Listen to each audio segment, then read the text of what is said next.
Hello student, हम कर रहे थे सेक्स रिप्रोडक्शन फ्लावरिंग प्लांट। इसी के अंदर डिस्कस करेंगे। ठीक है, मेल रिप्रोडक्टिव पार्ट, फ्लावर के मेल रिप्रोडक्टिव पार्ट होते हैं उनके बारे में। इससे पहले वाली वीडियो में डिस्कस किए फ्लावर के स्ट्रक्चर। तो फ्लावर को थोड़ा सा और जानते हैं हम। कोई भी प्लांट होता है, प्लांट के पास फ्लावर प्रेजेंट होंगे। ठीक है, अब फ्लावर कंप्लीट है या इनकम्प्लीट है। अब ये किस भी पे बोल रहा हूँ मैं, 4 वर्ड प्रेजेंट होती है, 4 पार्ट्स प्रेजेंट होते हैं। कौन से? स्टेमन, स्टाइल, सेपल, पेटल। अगर ये प्रेजेंट है तो इसका मतलब कंप्लीट। अगर इनमें से एक भी एब्सेंट है तो इनकम्प्लीट। ठीक है, अब अगर मान लो जिसके अंदर केवल स्टेमन प्रेजेंट हो और पिस्टिल एब्सेंट हो, उसे क्या बोलेंगे? स्टेमिनेट बोलेंगे। और जिसके पास पिस्टिल प्रेजेंट हो उसको क्या बोलेंगे? पिस्टिलेट। ठीक है, पिस्टिलेट बोलेंगे। तो इसमें मतलब क्या है, एंडोशियम गायनेशियम जिसके अंदर हो भी सकता है सिंगल, एक फ्लावर के अंदर मेल फीमेल पार्ट एक ही प्रेजेंट हो, तो ऐसा होता भी है।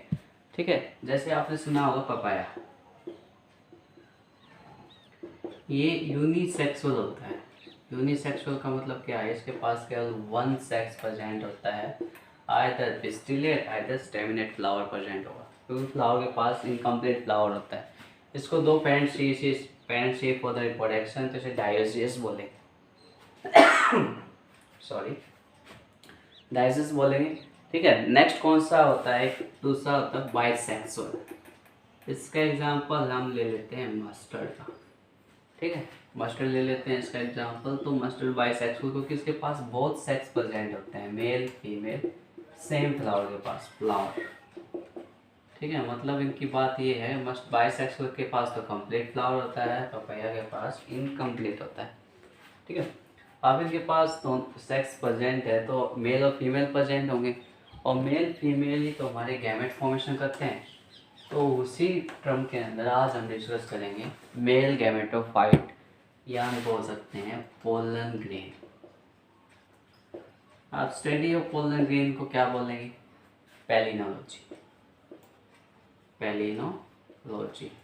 और फादर ऑफ इंडियन पैलिनोलॉजी कौन है? PK Nayar. PK Nayar, father of Indian palynology. ठीक है, अब जो पोलन ग्रेन फॉर्मेशन होगा, जैसे हमें एंथर पढ़ा है हमने, ये एंथर था। ठीक है, फिलामेंट और ये ऊपर का एंथर। अब इसको कट करेंगे, तो हम कट करेंगे तो मोनोथिकस बाई थिकस मिल सकता है, 2 चैम्बर या 4 चैम्बर। बाई थिकस होता है 4 चैम्बर। इसको जब कटिंग करेंगे तो ऐसा स्ट्रक्चर हमें देखने को मिलेगा इसके अंदर। इसकी जो आउटर में जो कवरिंग होती है, उसके पास ये जो कवरिंग है, ये क्या प्रेजेंट होगी यहाँ पे? एपिडर्मिस। ठीक है, आउटर में जो कवरिंग होती है इसके पास किसकी प्रेजेंट होगी? एपिडर्मिस की। इसके बाद जो नीचे जो सेल होती है हाइपोडर्मिस प्रेजेंट होगी। ठीक है,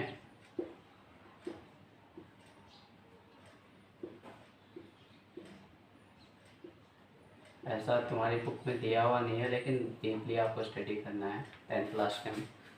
तो इसके अंदर क्या प्रेजेंट होगी? हमारी जो लास्ट लेयर है माइक्रोस्पोर, मदर सेल और टेपिटम।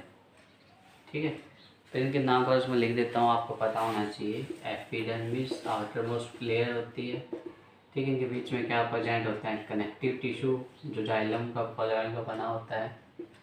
ठीक है, कनेक्टिव टिश्यू। अंदर की जो लेयर होती है किसकी बनी होती है? एंडोथीसियम। एंडोथीसियम। ठीक है, इनर मोस्ट लेयर होती है टेपिटम, इम्पोर्टेंट होती है टेपिटम। इसको नरिशमेंट सेल भी बोलते हैं। ठीक है, क्योंकि पोलन ग्रेन को नरिशमेंट प्रोवाइड करती है। और इनके पास ये क्या होते हैं? ये पोलन सैक होते हैं। ठीक है, और जहाँ से अपर्चर मतलब टूट के निकलेगा उसे क्या बोलेंगे? स्टोमियम बोलेंगे। क्या बोलेंगे? स्टोमियम। तो मतलब पोलन ग्रेन हमारा जो निकल रहा है बाहर, तो पोलन ग्रेन जो बनता है वो येलोइश कलर का पाउडरी स्ट्रक्चर फॉर्मेशन होता है। ठीक है, जब मान लो ये डिवीजन हो के, जैसे डिवीजन स्टेज भी बता देता हूँ कैसे क्या बनेगा। क्योंकि जो स्टेमन है, स्टेमन के वो मतलब डिवीजन होगा तो इसमें क्या बने, पोलन सैक। और पोलन सैक हमारे लिए इम्पोर्टेंट है, वो क्या होती है, माइक्रोस्पोरेंजियम। माइक्रोस्पोरेंजियम इसके अंदर जो होता है, जो कुछ होना होता है वो माइक्रोस्पोरेंजियम एरिया है। ठीक है, इससे क्या बनेगी, हमारी जो माइक्रोस्पोर मदर सेल बनेगी। माइक्रोस्पोर मदर सेल मतलब 2n होती है। जब इसके अंदर मियोसिस अकर होगा, मियोसिस सेल डिवीजन जैसे 1 से 4 बनते हैं, 9th क्लास में पढ़ा है, क्या बनेगी, माइक्रोस्पोर बनेंगे।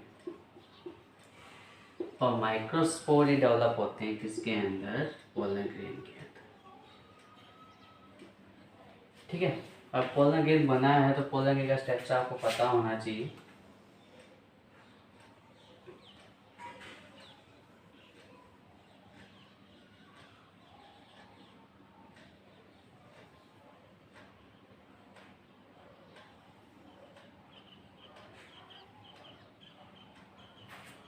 ठीक है, अब इसको देखते हैं, इसके पास क्या क्या प्रेजेंट होता है। आउटरमोस्ट जो लेयर होती है वो क्या होती है, एक्जाइन। इनर लेयर होती है इंटाइन। ये क्या होता है, वैक्यूल। ठीक है, वैक्यूल के पास इसके अलावा क्या प्रेजेंट है, न्यूक्लियस प्रेजेंट होता है, न्यूक्लियस।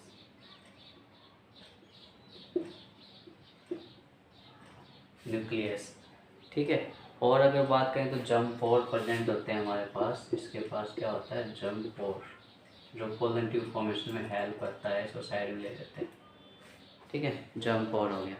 और बस इतना ही होता है इन सब के पास। जो पोलन ग्रेन का जो स्ट्रक्चर होता है वो हमें येलोइश देखने को मिलता है। आपने हिबिस्कस रोज़ साइनेसिस, चाइना रोज़ को देखा होगा, उसके चाइना रोज़ मस्टर्ड के जो येलोइश कलर पाउडरिश फॉर्म के अंदर होते हैं, किसकी वजह से हैं, वो केमिकल के कारण है, केमिकल्स के कारण। और केमिकल्स का नेम क्या है, क्वेश्चन पूछ भी ले, उनके नेम क्या है वो भी बता देता हूँ अभी।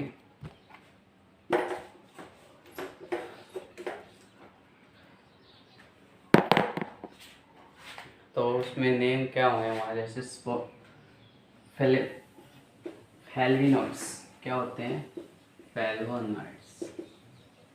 ठीक है, फेल्वोनॉइड्स। और दूसरा अगर बात करते हैं कैरोटीनॉइड्स, कैरोटीनॉइड्स बोलते हैं इसको। ये जो दो पिगमेंट होते हैं, ठीक है, क्या है, पिगमेंट, केमिकल पिगमेंट होते हैं, जिनकी वजह से क्या ऐसा कलर होता है, इसका येलो होता है। अब इसकी स्ट्रक्चर के अंदर देखें, जो एग्जाइन होता है वो प्रोटेक्टिव होता है, प्रोटेक्टिव नेचर होता है। जो किसका बना होता है एग्जाइन, स्पोरोपोरलिन। स्पोरोपोरलिन इम्पोर्टेंट है ये, स्पोरोपोरलिन। ठीक है, बहुत एक कंपटीशन है एग्जाम। स्पोरोपोरलिन किसका बना होता है। फिर एंटाइन किसका बना होता है, ये क्वेश्चन भी पूछा जा सकता है। स्पोरोलिन तो चलो पूछा जा चुका है। तो एंटाइन बना होता है पैक्टोसेलुलोज से। ठीक है, और दोनों का काम क्या होता है, प्रोटेक्शन करना होता है। जंप पोर का फॉर्मेशन क्या होता है, पोलन ट्यूब फॉर्मेशन करना। ठीक है, अब जंप पोर से क्या बनेगी, जैसे इस पोर यहाँ से मिटा देते हैं इसको। मान लो जंप पोर बन रही है हमारे यहाँ से, पोलन ट्यूब फॉर्मेशन होती है।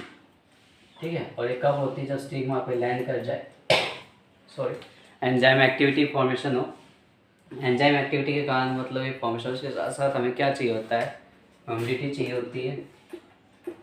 ह्यूमिडिटी, टेम्परेचर, और क्या प्रेजेंट होना चाहिए, लाइट। ठीक है, इसके अलावा एंजाइम्स प्रेजेंट होने चाहिए, जिससे क्या बनेगी हमारी पोलन ट्यूब, मतलब जर्मिनेशन होती है। पोलन ट्यूब में कौन बनाता है, ट्यूब न्यूक्लियस। जब न्यूक्लियस डिवाइड होगा 1 से 2 में, ठीक है, तो ट्यूब न्यूक्लियस बन गया। और ट्यूब न्यूक्लियस के बाद फिर से डिवाइड होगा, हमारे क्या बनेंगे, 2 मेल न्यूक्लियाई। और ये एक्टिविटी कहाँ होती है, होती है स्टिग्मा के ऊपर। स्टिग्मा किसका पार्ट होता है, फीमेल रिप्रोडक्टिव पार्ट होता है, वहाँ पे पोलन ट्यूब जनरेशन होती है। क्वेश्चन पूछ लेते हैं, सबसे बड़ी पोलन ट्यूब किसके पास प्रेजेंट होती है, तो वो है हमारा जीमेज। ये सब आपको नोट करना है नोटबुक के अंदर, तभी आपको याद रहेगा, ऐसे याद नहीं रहेगा। क्लियर। तो ये हमारा स्ट्रक्चर था pollen tube, sorry pollen grain का, या बोल सकते हैं माइक्रोस्पोर का। ठीक है, तो आज के लिए इतना ही, नेक्स्ट में करेंगे मेगास्पोरोफिली मतलब फीमेल पार्ट।